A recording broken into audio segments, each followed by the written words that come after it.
राज्यात उष्णतेची लाट, महाराष्ट्रात उष्णतेचा रेड अलर्ट. सरकारने केले नियम लागू. आता या जिल्ह्यातील शाळा कॉलेज बंद होणार, सगळ्या परीक्षा होणार रद्द. घराबाहेर पडण्याआधी आणि मुलांना शाळेत पाठवण्याआधी हे नियम पहा. तुमच्या जिल्ह्यात काय सुरू आणि काय बंद राहणार पहा सविस्तर माहिती. सरकारने राज्यातील सर्व जिल्ह्यांसाठी आता नवीन नियमावली लागू केली आहे. राज्यभर पुढील 5 दिवस भयानक उष्णतेचा रेड अलर्ट देण्यात आला आहे आणि त्यानंतर अशा 3 तारखा आहेत ज्या दिवशी भयानक अवकाळी पाऊस आणि चक्रीवादळाचा धोका वर्तवण्यात आला आहे. पुढील 5 दिवस महाराष्ट्रासाठी अत्यंत महत्त्वाचे आहेत, कारण राज्यावर दुहेरी संकट आले आहे. एका बाजूला सूर्याने आग ओकायला सुरुवात केलीये, तर दुसऱ्या बाजूला समुद्रात चक्रीवादळ घोंगावते. राज्यात सध्या विचित्र वातावरण पाहायला मिळत असून पुढील 72 तास महाराष्ट्रासाठी अत्यंत धोक्याचे असणार आहेत, कारण राज्यावर इतिहासातील सर्वात मोठं हीट डोमचं संकट घोंगावतंय. या पार्श्वभूमीवर हवामान विभागाने 27, 28 आणि 29 एप्रिलसाठी रेड अलर्ट जारी केला असून अत्यंत महत्त्वाचं काम असेल तरच घराबाहेर पडण्याचा सल्ला दिला आहे. हा हीट डोम म्हणजे नक्की काय आणि त्याने महाराष्ट्राला एखाद्या प्रेशर कुकरसारखं कसं जखडून ठेवलंय हे समजून घेणं गरजेचं आहे, कारण या प्रणालीमुळे मुंबई आणि पुण्यासारख्या शहरात तापमानाचा पारा अचानक 41 ते 45 अंश सेल्सिअसवर पोहोचला आहे. गेल्या काही दिवसांपासून राज्यातील तापमान सातत्याने वाढत आहे आणि या बदलत्या हवामानाचा मानवी जीवनावर भयानक परिणाम होऊ लागला आहे. विदर्भ आणि उत्तर महाराष्ट्रात तर सूर्याने आग ओकायला सुरुवात केली असून अमरावती आणि अकोल्यात तब्बल 44 ते 45 अंश तापमानाची नोंद झाली आहे. ही उष्णता साधी सुधी नसून ती जीवघेणी ठरत आहे, कारण नुकत्याच महाराष्ट्रातून काही अत्यंत शॉकिंग आणि दुर्दैवी घटना समोर आल्या आहेत.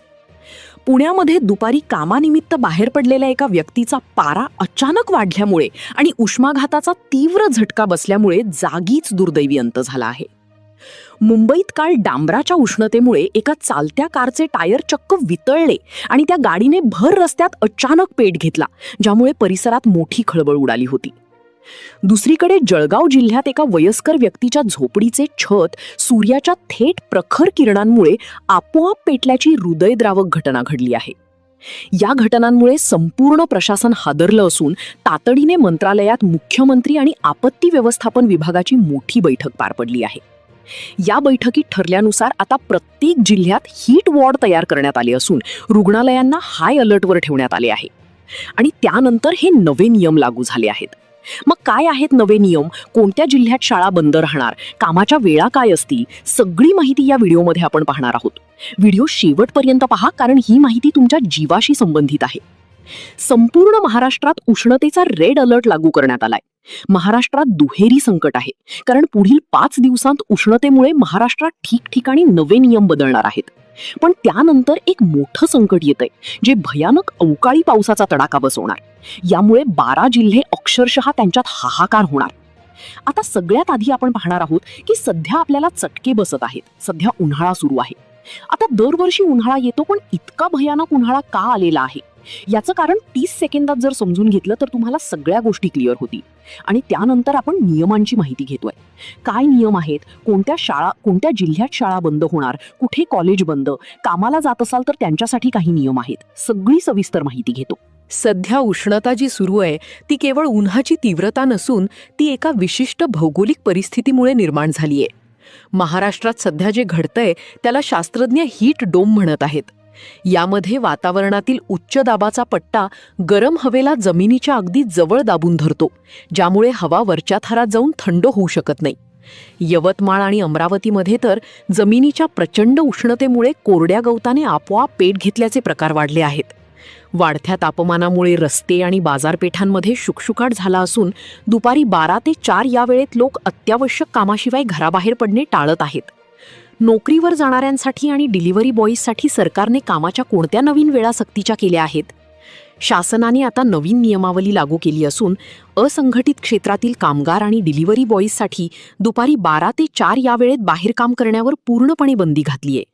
त्यांच्या कामाच्या वेळा आता सकाळी 6 ते 11 आणि संध्याकाळी 4 ते 8 अशा बदलण्यात आल्या आहेत. ज्या जिल्ह्यांमध्ये तापमान 42 अंशांच्या वर आहे तिथे शाळांच्या वेळा सकाळी 7 ते 10 वाजेपर्यंतच मर्यादित करण्यात आल्या असून लहान मुलांना उन्हात मैदानावर नेण्यास सक्त मनाई केली आहे.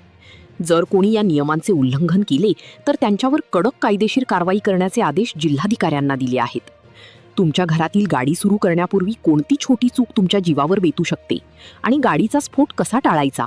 तुमची दुचाकी किंवा चारचाकी जर उन्हात उभी असेल तर त्याबाबत विशेष काळजी घ्या, कारण उन्हात उभ्या असलेल्या गाड्यांमध्ये उष्णतेमुळे गॅस तयार होऊन डॅशबोर्डवरील सॅनिटायझर किंवा परफ्यूमच्या बाटल्यांचा स्फोट होऊ शकतो.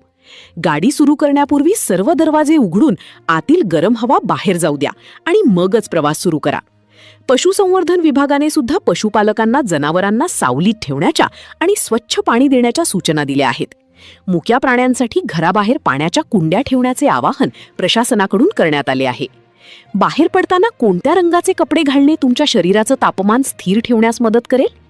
प्रत्येकाने घराबाहेर पडताना हलके आणि सैल पांढरे सुती कपडे वापरावेत आणि अंगाची लाही होत असेल तर लिंबू पाणी, ताक किंवा ORSचं पाणी सतत पित राहावे. शरीर हायड्रेटेड ठेवणे हाच या हीट डोमपासून वाचण्याचा एकमेव मार्ग आहे. शास्त्रज्ञांच्या मते हा मानवी चुकांचा आणि सिमेंटच्या वाढत्या जंगलांचा परिणाम असून शहरांमध्ये रात्री सुद्धा तापमान कमी होत नसल्याने शरीराला विश्रांती मिळत नाहीये.